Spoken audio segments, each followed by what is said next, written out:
দোয়া করে দিতে পারে। এখন আমাকে বলছে যে আপনারা, অফিস সাহেব আমাকে নিজে বলছে যে আপনারা এক সপ্তাহ পরে যখন সরকার আপনার আসবে, তখন কালকে সবাই শপথ নেবে, শপথ নেওয়ার পরে যখন সরকার হবে আপনি যে কোনো দিন হুজুরকে আনবেন, আমরা হুজুরের কথা শুনবো, আপনি আমি নিতে থাকবো। সেই জন্য আমি হুজুরকে বলবো যে আমি বলে দিচ্ছি সকলকে ধন্যবাদ। আমার প্রতি আপনারা কোনো মনে কষ্ট নেবেন না যে বাইরে দাঁড় করাইছি, এটা না, এটার জন্য না, আপনাকে কিন্তু খারাপ করে দাঁড় করে নাই, এটা আমি দাঁড় করেছি আপনাকে দেখার জন্য, এবং আমরা যেন সবাই দেখি, বুঝছেন? এই জন্য আর কিছু মনে করবেন না। সকলের কাছে ক্ষমা চেয়ে নিচ্ছি, আপনারা আমাকে ভুল বুঝবেন না, আমি আপনাদের সকলের কাছে ক্ষমা চেয়ে নিচ্ছি। আসসালামু আলাইকুম ওয়া রাহমাতুল্লাহি ওয়া বারাকাতুহু। শেষ করেন, আমি বলতেছি আসসালামু আলাইকুম ওয়া রাহমাতুল্লাহি ওয়া বারাকাতুহু। ইন্নাল হামদুলিল্লাহ নাহমাদুহু ওয়া নুসাল্লি আলা রাসূলিহিল কারীম, আম্মা বা'দ। দেখুন, উনি যে কথাগুলো বলছেন আমরা ভুল না বুঝি, এটা বাস্তব। যে মানুষগুলোকে দিনের পক্ষে কাজে লাগানো যায় সেই মানুষগুলোকে আমাদের দিনের পক্ষে কাজে লাগানো দরকার। যেহেতু আপনার সিচুয়েশনটা বুঝতেছেন কিনা আমি বুঝতেছি, যেহেতু প্রোগ্রামগুলো আমিও ভাবছিলাম রেলি যে এই 7 তারিখ এরকম একটা নির্বাচনী বিষয়ের পরে 1-2 দিন পরে মাহফিলটা আসলে হয় কি না এটা আমিও শুনতে আনছিলাম। যাক, উনি অনেক কষ্ট করেছেন, হয়েছে, আলহামদুলিল্লাহ, এতে শুকরিয়া আদায় করা উচিত আমাদের। আর আরেকটা বিষয় হলো, যেই মানুষগুলো যে দলই করুক দিনের পক্ষে কাজ করতে চায়, আগায় আসে, তাদেরকে আমরা ব্যাকফুটে না দিই, বা তাদেরকে আমরা এমন কিছু করি না করি, বা এমনভাবে চলে না আসি যাতে করে আরও ওই মানুষগুলো আরও দূরে চলে যায়। রাসূলের শিক্ষা তো এটাই, নাকি বলেন?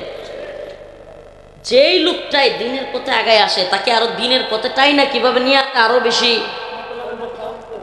বার্গেনিং করে বা যে কোনোভাবে আরো বিরুদ্ধে চলে যায়, অবস্থায় নেওয়া যায়।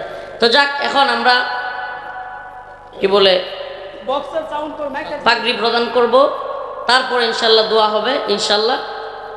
আজকের মতো এখানেই প্রোগ্রাম শেষ হবে। যেহেতু কথা দিয়ে যান আপনি, আমরা যেদিন আপনাকে বলবো, আপনি আমাদের এলাকার কোনো মানুষের জন্য, আমি ওসি সাহেব সবাই থাকবে, আপনাকে আমরা ওয়াজ কিছু শুনবো, আমাদেরকে একটা সময় আপনি দিবেন। কথা দিয়ে যান।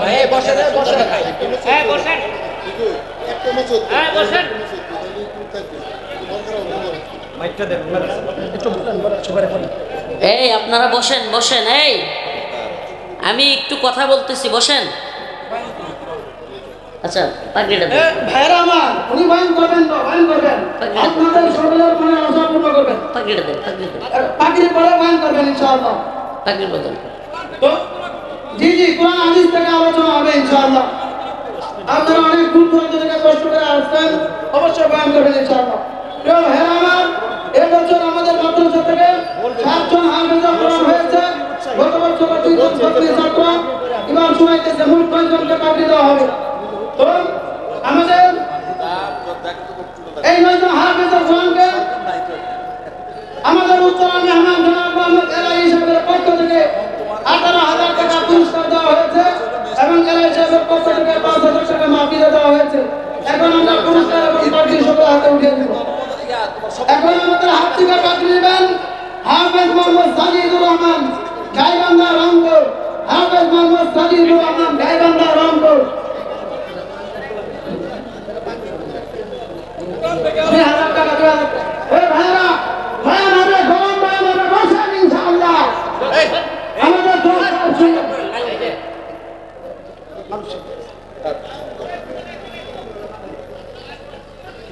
পাগড়ি দিবেন আমাদের প্রধান মেহমান, আমাদের প্রধান মেহমান বিশেষ অতিথি নাজমুদ্দিন সাহেব। قال الله تبارك وتعالى في كلامه المجيد وفرقانه الحميد: أعوذ بالله من الشيطان الرجيم، بسم الله الرحمن الرحيم. اتل ما أوحي إليك من الكتاب، أقم الصلاة، إن الصلاة تنهى عن الفحشاء والمنكر. صدق الله مولانا العظيم.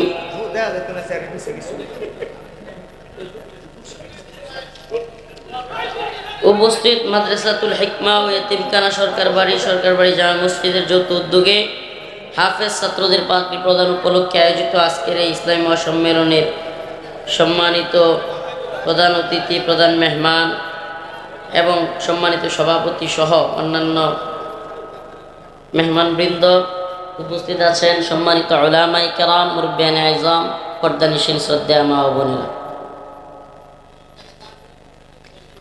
আল্লাহ পাকের কাছে লাখো কোটি শুকরিয়া যে আল্লাহ রাব্বুল আলামিন আপনাকে আমাকে বসার এবং কিছু কথা বলবার এবং শুনবার তৌফিক দান করেছেন। দেখুন, আমি একদম সংক্ষিপ্ত দুইটা কথা বলবো। যে আল্লাহ পাক বলেছেন, হে রাসূল, আপনার কাছে যা তিলাওয়াত করা হয়েছে, নাজিল করা হয়েছে, তা তিলাওয়াত করুন এবং নামাজ কায়েম করুন। আকিমিস সালাহ ইন্নাস সালাতা তানহা আনিল ফাহশাই ওয়াল মুনকার। নিশ্চয় নামাজ সমস্ত খারাপ কাজ থেকে আমাদেরকে বিরত রাখে। সমস্ত খারাপ কাজ থেকে নামাজ বিরত রাখে আমাদেরকে। অতএব আমরা প্রত্যেকেই চেষ্টা করব। আজকের নসিহা হলো এটাই, আল্লাহ পাক বলেছেন, ওয়াযাক্কির ফাইন্না যিকরা তানফাউল মুমিনিন। তোমরা মুমিন যারা, একে অপরকে উপদেশ দাও। আল্লাহ পাক উপদেশের মাধ্যমে কল্যাণ দেন। মুমিনদের উপদেশের মাধ্যমে কি পৌঁছান, কি দেন? কল্যাণ দেন। অতএব আমরা একে অপরকে উপদেশ দিব। নামাজের উপদেশ, সৎ কাজের আদেশ করার উপদেশ, অসৎ কাজে বিরত রাখার উপদেশ।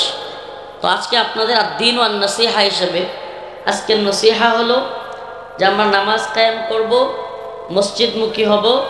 এভাবে দলে দলে ফজরের নামাজে মসজিদে যদি আমরা যেতে পারি, ইনশাআল্লাহ সুম্মা ইনশাআল্লাহ দ্বীনের বিজয় অতি সন্নিকটে।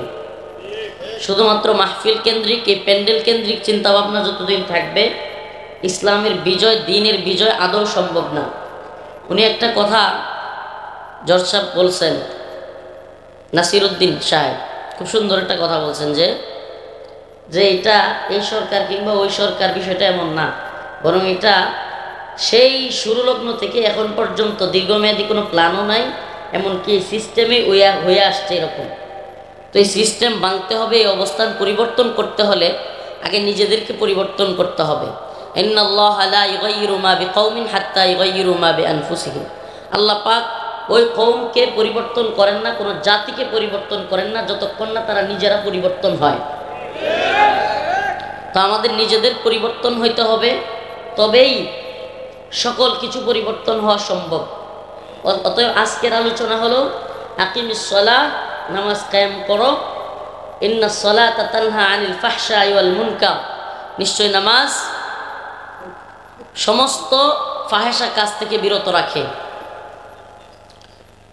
বাধাটা যদি ভিন্ন প্রক্রিয়ায় আসতো, ভিন্ন প্রক্রিয়ায় কথা বলতাম। যেহেতু এমন একজন ব্যক্তি যিনি মাহফিলকে ইন্তেজাম করতে গিয়ে কথাগুলো বলছেন, ইন্তেজাম করতে গিয়ে চেষ্টা করে, কষ্ট করে তারপর কথাটা বলছেন, বিকল্প কোনো কথা বলতে পারতেছি না। বিকল্প পন্থায় এভাবে ইসলামিক মাহফিলে বাধা আসলে, কথা বলতে না দিলে বিকল্পভাবে কথা বলতাম, যেটা অন্যান্যভাবে করি, অন্যান্য সময় করি। কিন্তু আগেই বলেছি, যেই মানুষগুলো আমাদের জন্য, যেই দলের, যেই মতের হোক, দ্বীনের পক্ষে কাজ করার চেষ্টা করে আগায় আসে, তাদেরকে আমরা বিপদে ফেলতে চাই না। উনি নিজে বলেছেন যে হুজুর, আমি কষ্ট করেছি, কিন্তু চেষ্টা করেও যতটুকু পেরেছি, শুনেন, যতটুকু পেরেছেন এতটুকু তো পেরেছেন যে আপনাদেরকেও আমি দেখতে পারলাম, দোয়া চাইতে পারলাম, আপনারাও আমার কাছে দোয়া চাইতে পারলেন। এবং এখানে যে ছাত্রগুলো ছিল, আসলে মূল আশাটা ছিল তাদের। আমি এখানে আসার পিছনে সবচাইতে বেশি আবদার ছিল এই ছাত্রগুলোর, তারা আমার কাছ থেকে পাগড়ি নিবে, দোয়া নিবে, এই জন্য আমার এখানে আসা। আলহামদুলিল্লাহ সেটাও তো হয়েছে। তো অতএব আর বাড়াবাড়ি বা আর আমরা এখানে বিষয়টারে গোলামেলা না করি।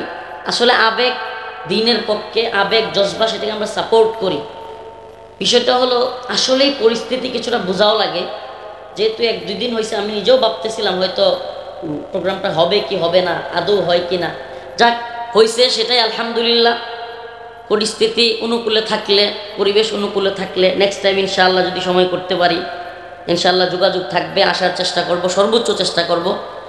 আর আপনাদের কাছে আমি দোয়া চাই, আপনারাও আমার জন্য দোয়া করবেন। আলহামদুলিল্লাহি রাব্বিল আলামিন, আর রহমানির রহিম, মালিক ইয়াউমিদ্দিন, ইয়াকা না'বুদু ওয়া ইয়াকা নাস্তাঈন, আল্লাহুম্মা রযুকনা শাহাদাতান ফি সাবিলিক, اللهم ارزقنا شهادة في سبيلك، اللهم ارزقنا شهادة في سبيلك আয় আল্লাহ দ্বীনের পথে আমাদেরকে অটল বিচল রাখেন আল্লাহ সমস্ত জালিম থেকে তাগুত থেকে আল্লাহ মুশরিকদের থেকে আমাদেরকে হেফাজত কর রব্বুল আলামিন জালিমদের কাছে আমাদেরকে একা ছেড়ে দিয়েন না আয় আল্লাহ আমরা তো বড় একা পরিবেশ পরিস্থিতি বড় গোলাটে আল্লাহ আয় রব্বুল আলামিন এ ভূখণ্ডের মুসলিমরা মুরব্বি হারা আল্লাহ যে নামদারি যে আলেমদেরকে মানুষ মুরব্বি ভাবত যাদের পিছনে চলার চেষ্টা করত আজকে এদের অধিকাংশই দালাল বাটপার কাকে নিয়ে পথ চলবো মাওলা কার কাছে গিয়ে মনের কষ্ট বলবো আল্লাহ আপনি ছাড়া আমাদের কেউ নাই আয় রব্বুল আলামিন আল্লাহ সমস্ত ফাসিক ফুজ্জার মুনাফিক দালাল বাটপার জালিম থেকে আমাদেরকে হেফাজত কর রব্বুল আলামিন এদেরকে হেদায়েত দেন আল্লাহ হয়তো হেদায়েত দেন না হয় এদেরকে ধ্বংস করে আমাদেরকে হেফাজত করে আয় রব্বুল আলামিন আল্লাহ এই মাহফিলকে কবুল করে নেন মাদ্রাসাটাকে কবুল করে নেন এই মাদ্রাসার যে তালিবুল ইলম গুলো আছে আল্লাহ এই সমস্ত তালিবুল ইলমদেরকে আপনি কবুল করেন আয় আল্লাহ এই মাহফিলকে ইন্তজাম করে করতে গিয়ে যত চেষ্টা করেছে ফিকির করেছে যে যত কষ্ট করেছে তার বদলা তার প্রতিদান আপনি দেয়া দেন আল্লাহ রব্বুল আলামিন আল্লাহ দিন বিজয়ী কাফেলাই শাহাদাতের পথে চলবার তৌফিক দেন জীবনে আর কিছু চাই না মাওলা সুখ শান্তি আরামের যশ খ্যাতি এগুলোর প্রয়োজন নাই শাহাদাতের মৃত্যু দিয়ে দেন আয় রব্বুল আলামিন আল্লাহ এই এলাকার মুর্দা যারা আছে আল্লাহ তাদের কবরের আযাব মাফ করে দেন আয় আল্লাহ যারা অসুস্থ আছে সুস্থতা দান করে আল্লাহ যারা ব্যবসায়ী তাদের ব্যবসায় বরকত দান করেন চাকরিজীবী চাকরিতে বরকত দান করেন উন্নতি দান করেন আল্লাহ যারা অভাবী অভাব দূর করেন আল্লাহ যারা ঋণগ্রস্ত ঋণ পরিশোধ করার তৌফিক দেন প্রবাসে আছে তাদের প্রবাস জীবনকে সুখ স্বাচ্ছন্দ্যে ভরে দেন আয় আল্লাহ আল্লাহ গার্মেন্টস সোয়েটারে অনেকে চাকরি করে আল্লাহ আল্লাহ এদের অবস্থা খুবই নাজুক আল্লাহ এই ভাইদের আল্লাহ জীবন মানের উন্নতি দান করেন দ্বীনি তরক্কি দান করেন হে আল্লাহ সবাইকে দিনদার পরহেজগার মুত্তাকি বানায়া দেন রব্বুল আলামিন আল্লাহ ফিলিস্তিনের মুসলমানদেরকে হেফাজত করেন আল্লাহ ফিলিস্তিনের মুজাহিদদেরকে কবুল করেন আল্লাহ হে আল্লাহ ফিলিস্তিনের মা বোনদেরকে হেফাজত করেন বসনিয়া চেচনিয়া মালি Somalia Uyghur Yemen Arakan Kashmir সমস্ত ভূখণ্ডের মুসলিমদেরকে হেফাজত করেন আল্লাহ রব্বুল আলামিন এই ভূখণ্ডের মুসলিমদেরকেও হেফাজত করেন আল্লাহ সমস্ত কুফরি শক্তি সমস্ত জালিম শক্তির হাত থেকে এই ভূখণ্ডকে রক্ষা করেন আল্লাহ সুবহান রাব্বিকা রব্বিল ইজ্জাতি আম্মা ইয়াসিফুন ওয়া সালামুন আলাল মুরসালিন আলহামদুলিল্লাহি রাব্বিল আলামিন